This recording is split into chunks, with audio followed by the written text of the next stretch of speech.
Hi, everyone. I'm Dr. Lauren Cielo of Golden Rose Psychic Services. And I'm Crystal Heinemann of Crystal Sunshine Psychic Services. And this is Metaphysical Q&A's video podcast, where we make metaphysics crystal clear and golden delicious. That's right.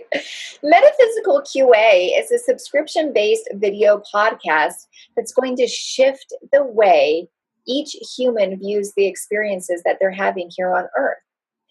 That's right. As professional clairvoyant healers and teachers, Crystal and I think that we can explain every human event, emotion, literally everything that a human experiences in easily understood metaphysical terms.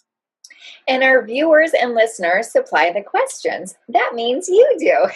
If you'd like to submit a question, visit us on our website at metaphysicalqa.com. That's the word metaphysical, the letter Q, the letter A.com, or you can visit us on our Facebook page at Metaphysical QA.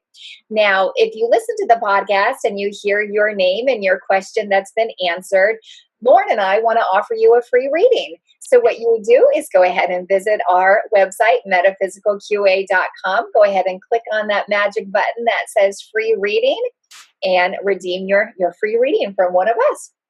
Excellent. Well, let's get going. What are the questions for this episode? All right. So we've got 3 really great questions for today. Are you ready, Dr. Lauren? I'm ready. Fire away. Okay. All right. Okay. So question number 1, we have from Tony R. From Alabama. Welcome. Okay. So Tony, he says, wow, this is a really interesting question. So he's been having a reoccurring eye twitching, like a chronic eye twitching. So much to where he actually went to the doctors because it wouldn't stop. It's continuously going. And of course, the doctor had no cure for it. So his eye is still twitching. So he's come to us. And so Tony wants to know, what's the metaphysical reason for chronic eye twitching? So that would be a great one to look into. And then question number 2 comes from Kelly B. from Sedona, Arizona. Hello, Sedona. Hello. All right.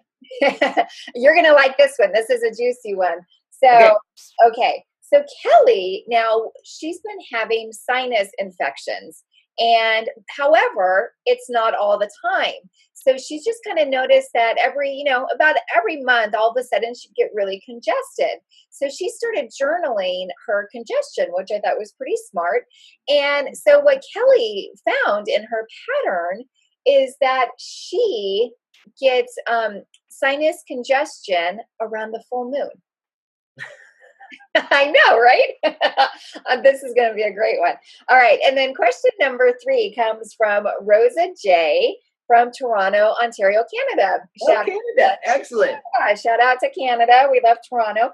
Now, Rosa says, bless her heart, she has 4 children at home and her husband. And when they're all cozied in at family time, she's noticed that when one child starts to yawn, everyone else starts to yawn, right? I mean, we've all experienced this before, right? Great question, of course, but we never really know the metaphysical reason to why yawning is contagious. So I think with all of that, I don't know, what do you think, Dr. Lauren? I think that this might be, let's get physical with metaphysics. Sounds like a great episode title, Crystal. Excellent. Thank you, everyone, for the questions. Now, when I heard all the questions, of course, they seem to all be related to the physical body. Well, what Crystal and I want to show you is that things that you're experiencing physically could also be caused by things that are happening to the rest of your energy field. So our parents would focus our awareness over and over on our physical body.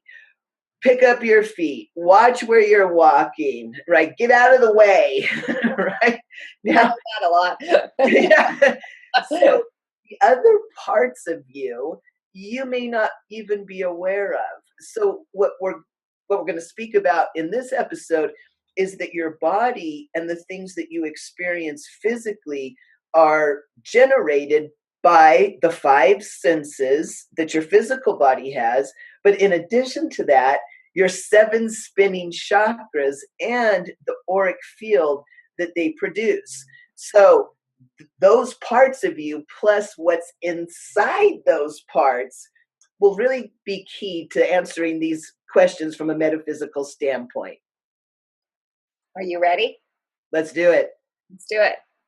All right, so let's get to some questions. Our first, of course, if you remember, Dr. Lauren, was Tony R. from Alabama. So, and Tony R., he wrote in about his eye twitch and that it's constant and he can't get rid of it and his doctor can't even get rid of it. So he's come to us and wanting to know the metaphysical reason of what this eye twitch is.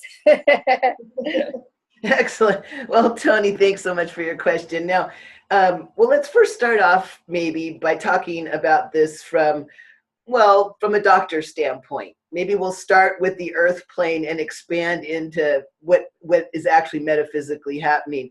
Well, what your doctor's thinking is maybe it's muscle, I would think, and maybe it's nerves, maybe it's stress or fatigue. So they start with your physical body.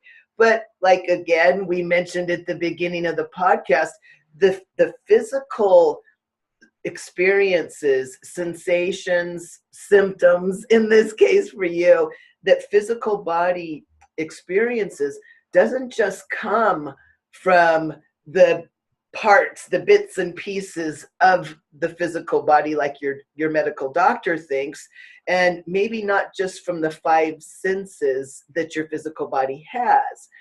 What Crystal and I are trying to convince all of you is that you also have spinning chakras and an aura that's produced by those spinning chakras. So you might think of it as this little force field that's projected out around your body. Well, in this case, Tony, there's not anything that's happening on the inside to cause this. There's actually something coming from the outside that's causing this for you. And Crystal and I kind of giggled when we heard your question because we knew exactly what this I've had this eye twitch. exactly what this metaphysical phenomena is and what it's caused by. We would say that you've got a being without a body that's actually penetrating your aura and coming into your field. And your physical body is picking up on its intrusion, if we might call it that. So it's actually coming into your space. This type of being without a body has a specific name and a specific reason for crashing people's energy fields. The type of being is called a baby being. And the reason that it might be buzzing your flower is because it's interested in something about you, some information or energy that you have that it feels that it needs before it commits maybe to creating a body for itself and incarnating it. That doesn't mean that you've got to create the body for it.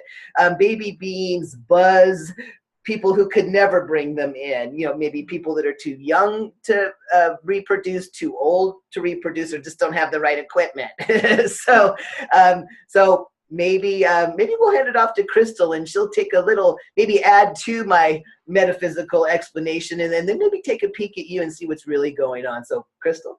Of course, Dr. Lauren knows me so well because I was peeking at you as he was talking. Of course.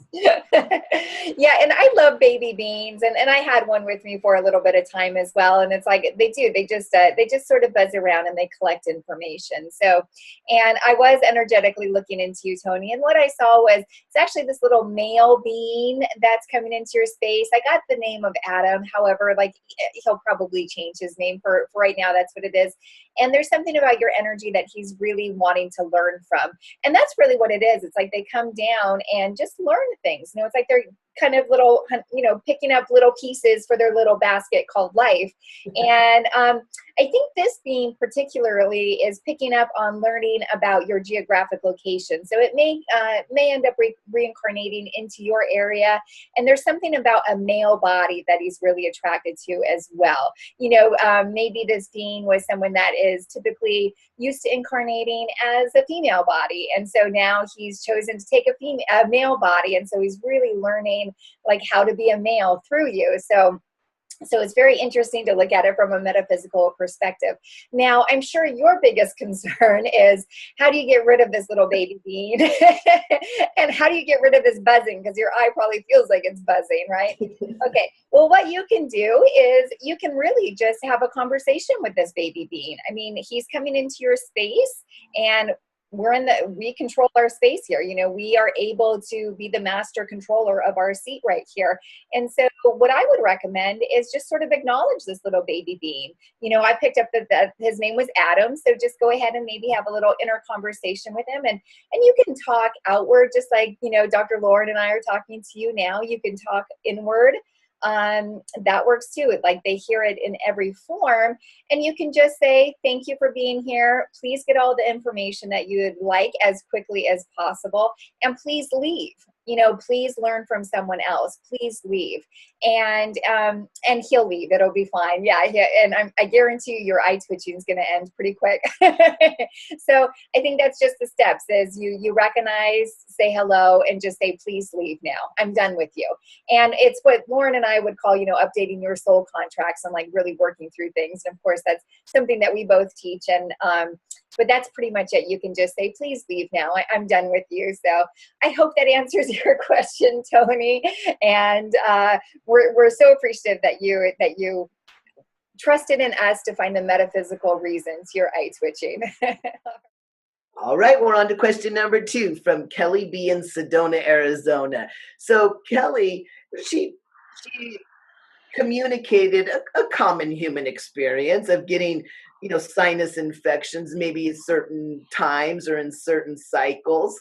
One of the interesting things about Kelly is that she's been able to narrow her sinus infections to actually the cycle of the moon.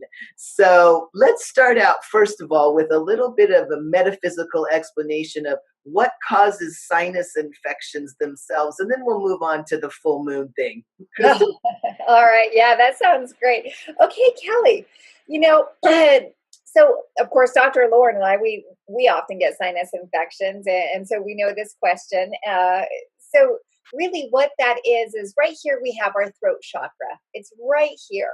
And our throat chakra, in a roundabout way, is connected with our sinus infections. Hang tight, we'll definitely get there.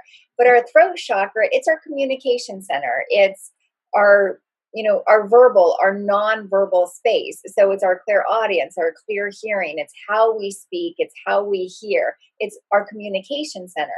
And so from our throat chakra, we actually have these energy channels. And the energy channel, I don't know, maybe think of it as like a hose that's through our body that allows, it's like a highway of energy that allows energy to go through it. So we have these things what Dr. Lauren and I affectionately call silly straws.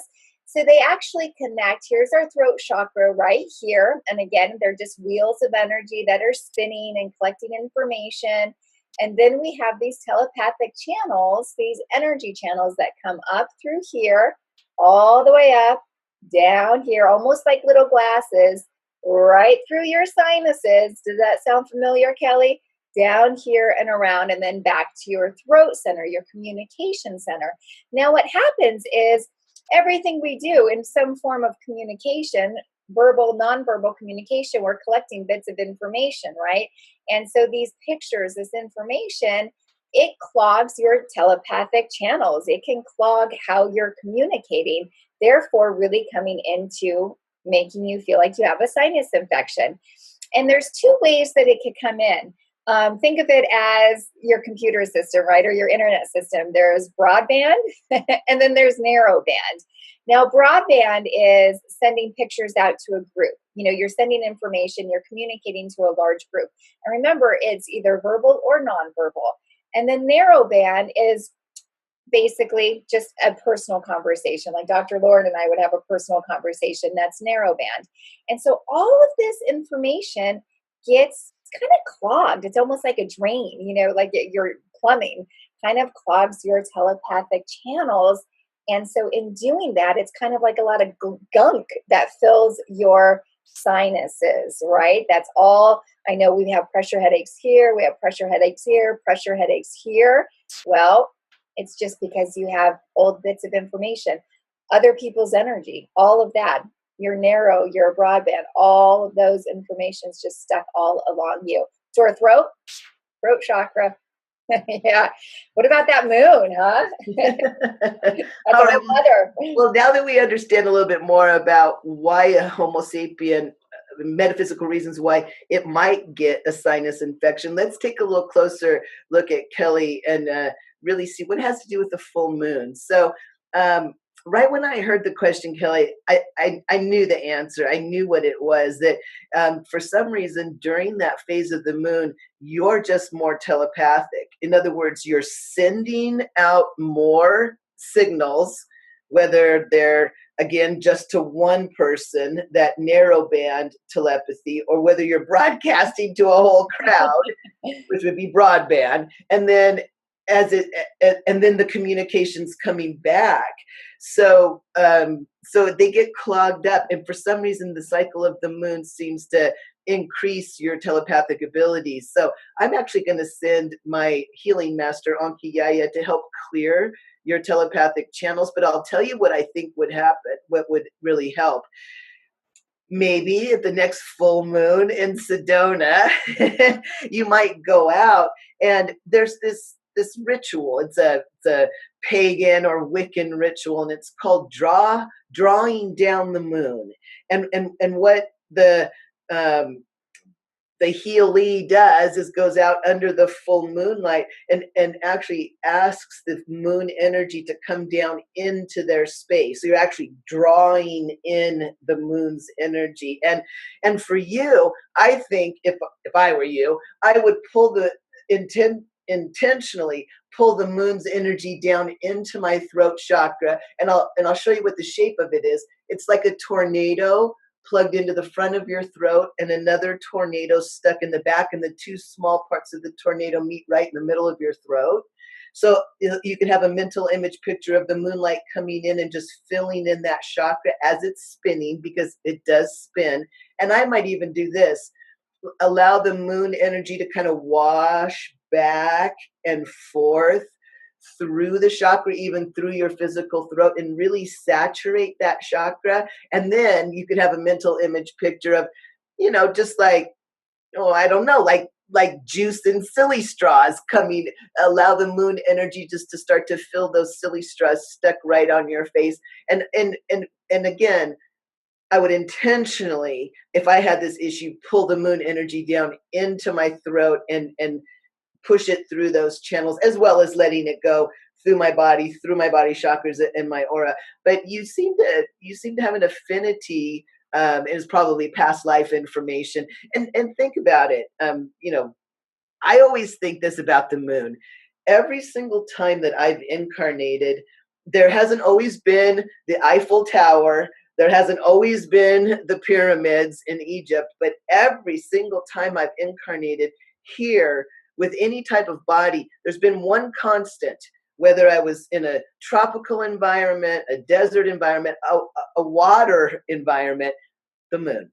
So there's something about the moon that a frequent flyer here on Earth might be very susceptible to. So Kelly B, I hope that helps you. And thank you. We hope we've answered your question. Thank you so much. And remember now, go back to our website. That's metaphysical spelled out, and then the letters QA.com. And right there on the homepage, you'll see the free reading button. Push that button, fill it out, and we'll be happy to send over your coupon or gift certificate. So that's what we got for you. Great. All right. So for our third question, I'm excited to get to this one. All right. Rosa J from Toronto, Canada. I love Toronto. Shout out to our Canadian fans. Right now, Rosa, she has 4 kids, And I'm sure she's a very busy mom on top of the million other hats that she wears. And her question was about contagious yawning. So she wanted to know, why is it that one person in her family, of course, it's not just in the family, we've all experienced this hanging out with anyone, that when you yawn, why all of a sudden is it a domino effect? Why all of a sudden does everyone else start to yawn? So let's look at the metaphysical side. What do you say, Dr. Lauren, of why yawning is so contagious? Well, I took this question to Akiyama, my healing master, to see what he had to say about it. I thought I kind of knew, but he did tell me some new information that I didn't know. Now, okay, so we have to talk the metaphysics again. So you have a physical body. You know the physical body has spinning chakras, and you know the spinning of those chakras projects this force field around your body, otherwise known as your aura. So what is inside all of that? Well, only two things. And you're going to hear Crystal and I say this over and over and over. There's only two things that a clairvoyant sees. So from our perspective, there's only two things that exist. The first one is energy. And the second one is information. Mm-hmm. So those are the only two things that Crystal and I see when we clairvoyantly look at your body's chakra system, and your body's aura. So so let me tell you how we see it. And I'll probably say this over and over. The energy that we see as color. Now, it's not really a color. The only reason that Crystal and I perceive it as a color is because we're reading it with this chakra, and this, sixth chakra, the clairvoyant chakra, reads energy as color. So energies are moving all through your body, your chakras, and your aura. And we see them as color, and those colors have names like happiness, fatigue, joy, right? So, and now the other part that makes you up are pictures, and that's the information. So they're little teeny images. That's how Crystal and I see them. Mm-hmm. Now, so we're all just filled with information. Every single time you see something on television, a little piece comes into your space and is part of your information. You started getting these pictures before you could even speak your native language. So we are completely programmed with these little images, these little pictures. So when some Homo sapien yawns, and then another Homo sapien matches that, we call it matching pictures. Mm-hmm. That I lit up a picture, and now everybody else saw it in the room, and they lit up the same picture. Okay. Now, the interesting thing about this particular question is when I was talking with Akiyamas and with Crystal before we went live, is that I cannot think of one other picture that Homo sapiens match on as much as this one. And, as I said, I might sneeze, and nobody else sneezes, unless, of course, they're all sniffing the same little pollen in the air. If I cough, you're not inclined to have a spontaneous cough. So why is this one so different? I mean, we could match any pictures, really, but why is this one so over the top that, everybody knows that yawning's contagious? It's funny because when Crystal was reading the questions at the beginning of the podcast, I was like, I want to yawn it now. I defied it back. Yeah. So now we have to talk about Homo sapien as an animal that's attempting to survive, which of course is all about the first chakra. If you're sitting in a chair, you're sitting on your first chakra. It's shaped like an upside down tornado that you're sitting on. Now, spinning, all the information that's spinning in there is how you stay alive. It's all about food, shelter, clothing.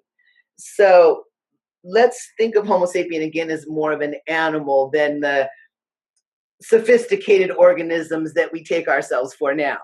So let's say that you're in a group of other Homo sapiens and your body's getting fatigued, and you may not necessarily know or trust all of the other Homo sapiens that are in your general vicinity, but your body is about to shut down. You're about to go into the most vulnerable state that a Homo sapien can be in, and that's asleep. So you throw pictures, right? You try energetically to convince everyone else in the cave to go to sleep too, right? So I'm about to fall asleep. So please, everybody else go to sleep so that you don't attack me while I'm sleeping. So Akiyamas said that it's actually a survival picture that we toss up and try to lure everyone else into falling asleep with us. So that's what I got, Crystal. Oh my gosh, that is amazing. Wow. I was hanging on every word. That's such good information. Yeah, and of course, Rosa, I was looking into things energetically as Dr. Lauren was talking, and absolutely. And it's so funny that Dr. Lauren had said, falling asleep in the cave, had used that analogy, because clairvoyantly, that's exactly what I saw. I don't know if anyone remembers that movie Caveman that Ringo Starr was in, right? Years and years ago, where that was the image I got. And it was almost like putting like a sleeping spell on everyone. It's like you yawn, and then all of a sudden everyone else, goes ahead and falls asleep. It's that like sleeping serum. And I saw like a very caricature picture of it. So yeah, that's exactly what I saw too. I thought that was really amazing. And for your little bear codes, Rosa, of course, like we've evolved, but we still have, like, our soul carries these pictures still, our survival pictures are so deeply rooted. And that's the first chakra that really starts collecting information. So our survival goes so deep. And so bringing it into modern times, yes, we still carry this survival information. And your little bear cubs, one yawns and the other one yawns, the other one yawns. It's like a signal also as like it's family time. And so I can kind of see it rise into our like third chakra and then up into our heart space. And our third chakra is all about, that's a little bit about like, personal boundaries and control and ego. So you're kind of like letting that go with like the outer, exhale of that yawn. And then like really moving up to your heart space for your little bear cubs over there, to where it's like, okay, everyone, it's time now to take a nap. Like it's time to go to bed, and it's like family time, kind of gathering, like the little bears like hibernating almost, that's how I energetically read it in your space, Rosa. Of course, I mean, it's, that's not the case for everyone. We could be having lunch. Dr. Lauren and I wanted to yawn as we were doing this, but so fascinating. So I hope that that answers your question, Rosa. Amazing questions today. All right. And remember, Rosa, go ahead and click on our website, MetaphysicalQA.com, to redeem your free reading. Okay. Thanks, Rosa. All right, Crystal. Well, do you think we've done it? I do believe we have. Yet again, we've made metaphysics crystal clear. And golden delicious. I love it.